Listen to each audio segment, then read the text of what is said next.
10-iyun kuni Bez guruhi Xalqaro do'stligida konsert qo'yyapti va biz bunga borishga qaror qildik. Biz yo'lda ketyapmiz. Hozir Damas'damiz. Ichimiz qizib ketyapti, to'g'risi konsert qanaqa bo'larkin deb. Va metroga chiqdik. Alisher bizni rasmga olibdi. Metroga kirishini kutdik. Metro keldi. Eshigi ochildi.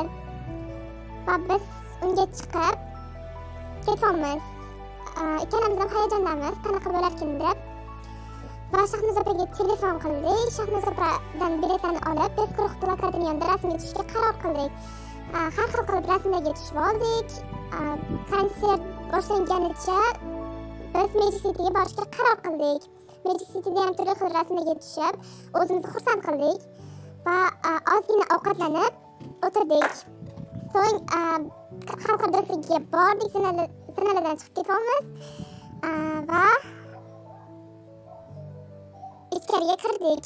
U yerda Bez guruhining plakati bor ekan, biz unda rasmga tusha olmadik. Barcha qizlar rasmga tushayotgan ekan.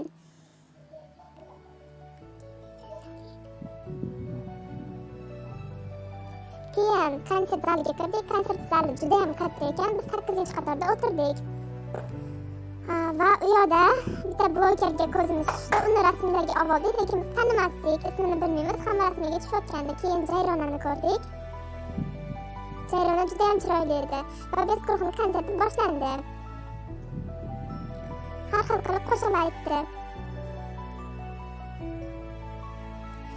Va oxirgi qo'shig'i Jim yurak bo'ldi. Jim yurak qo'shig'ida biz oxirigacha o'tirmadik. Biz ketib qoldik. Rasmga tushish bizga armon bo'lib qoldi. Lekin Hamid bilan rasmga tushishga ulgurdik. Uyga kelib qarasak, Nilufar surasida biz qo'yilgan ekanmiz. Va Shahnoza opa ham